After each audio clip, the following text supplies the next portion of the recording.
All right, ladies and gentlemen, we're talking about Brad Holmes and Giovanni Manu and projects. Now, it's been brought to my attention because sometimes I'll be tuning out. The same way y'all tune out when I'm talking, I'll be tuning out Brad Holmes. I'll be paying attention to everything. But it comes to my attention, it's been brought to my attention that Brad might have paraphrasing here, might have alluded to being ready to move on from Project Pigs. So that tells me a few things. It tells me, one, Broderick is out of there. It tells me that, two, it was a mistake. And here's what it really tells me, though. It tells me that Brad he don't got a lot of time. You understand what I'm saying? I told y'all that next year, the heat is going to rise on Bradley Mathias, Jerome Cornelius. It's going to rise. You don't have time for projects. See, don't forget, Broderick was drafted year 3 of the Detroit Lions' current regime. They're going into 5 right now, year 5. So if you don't got time for no more projects, what that mean?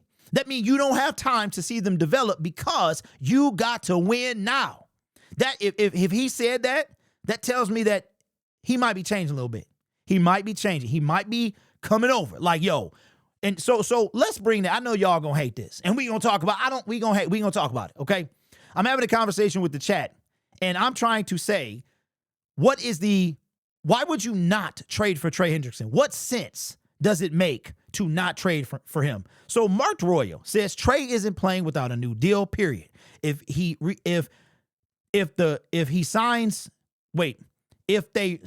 re-sign Trey to a max deal, the Lions will not be able to re-sign Hutch. Got to pick one. Okay. All right. So I'm going to tell you, I hear you, and I'm going to tell you why I disagree with that. Trey won't play unless he has a contract. That's why we won't trade for him. All right. So I'm going to tell you why I disagree with that. And that's your opinion, and that's fine, and that's great. I'm going to tell you why I say it. People say a lot of things. They say a lot of things, and it's what they do. So if you look at the situation with the Bengals, Trey trying to have security right now. But I'm telling you, it would be a dumb move for Trey Hendrickson to sit out the year. Look at what happens when you do that. Hassan Reddick, nope, he actually hurt himself, okay? Look at the best example, somebody that was at the peak of their career, Le'Veon Bell. Set out an entire year, signed with the Jets, and was not the same. In addition to that, what would you be sending to the rest of these teams that I'm not going to play unless you pay me, right? You've been traded. That new team has nothing to do with the old team. You were a casualty of war, and you still going to sit out? Now, if Hassan Reddick, I guess it was some miscommunication there. I don't know, and that's what he was doing.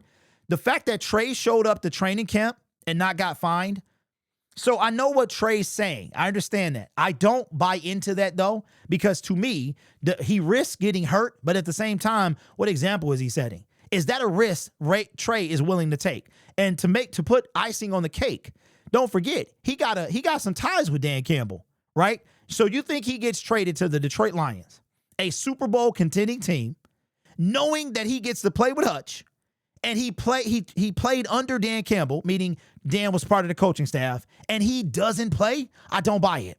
I don't buy it. Because anybody that trades for him, if it's a trash team, because think about this, the trash teams are going to have a bunch of money, but they're going to be trash. Shout out to Bubba Dub. But then you have a Super Bowl contending team, they might not have a bunch of money, but they got a chance to win. So I don't buy it, but I see what you guys are saying. Trey said, he said a lot of things, and then he showed up at training camp. So I think what Trey really wants, he wants security, but that might not happen.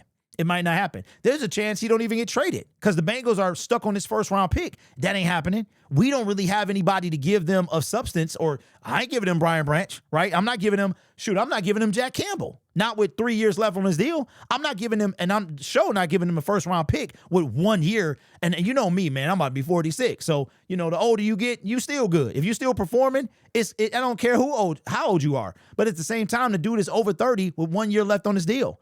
If you could incentivize the deal, right?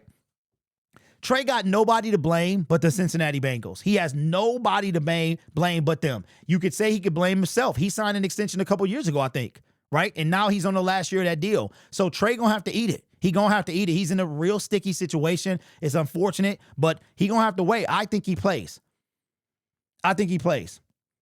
If I'm Trey, I would prioritize winning first, money second. Work out my hardest to go on 17. Okay, so Q-Ball says, I'm not taking the risk of him potentially not playing.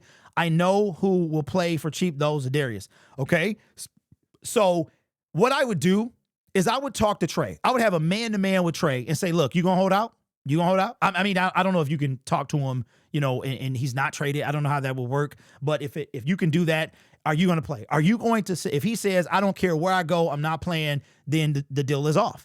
But so what is he going to do? He's not going to. So think about this, y'all.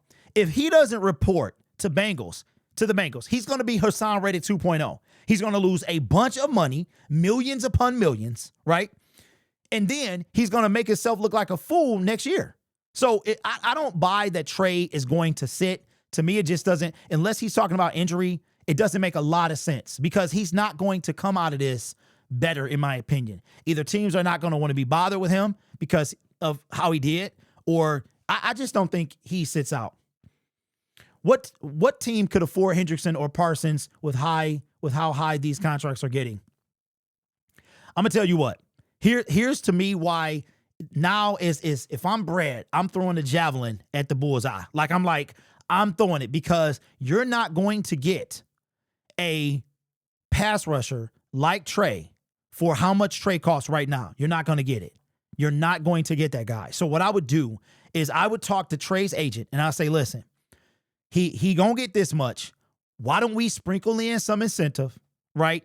And then, I mean, if we talk about it next year or something, or he gets to walk or something like that, I would guarantee Trey, you're not going to get franchise tag. We don't even do that stuff here, right?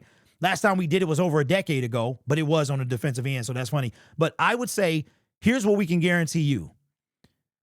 You showcase your abilities. You play alongside Aidan Hutchinson. You help us chase the Super Bowl. And you could go, think about this. So, okay, look, let's wrap up the segment like this. If you're Trey, I keep wanting to say Trey Flowers. Last time I was saying Trey Songs. If you're Trey and you have this offer, tell me this ain't an offer you can't refuse. You say, Trey, you got a chance to play alongside Aidan Hutchinson, win a Super Bowl, and get paid. You can be a Super Bowl champion and get your bag. Think about that. You're a Super Bowl champion. How much your bag gonna go up? Or you can sit here and do nothing, or you can get traded to a whack team. I heard today it's some garbage team that's really in the running. But don't you dare let Minnesota, Green Bay, or Chicago get him. But it's some garbage team, because what's going to happen, he's going to go to a garbage team who can pay him, but they'll never win, right? So if I'm Trey, I'm like, yo, is it really worth it? Is it, because at the end of the day, we want to win, right? So I don't know, but this is a good conundrum. I would make the move. I say, look, I'll incentivize your contract up to, I don't know, $25 million. I do one of them Danielle Hunter type deals when he stayed with Minnesota that last year. As a matter of fact, Danielle Hunter redid it this year. I give him like a Danielle Hunter deal, because it's obvious to me that the Lions are waiting to pay Aidan Hutchinson. It's obvious to me. Unless it comes out, Aidan, once we got 17 days for Aidan to get his deal. If he doesn't get it, he's not getting it till next year. So let me know what you think, man. I think this is a prime opportunity for Brad to get a guy.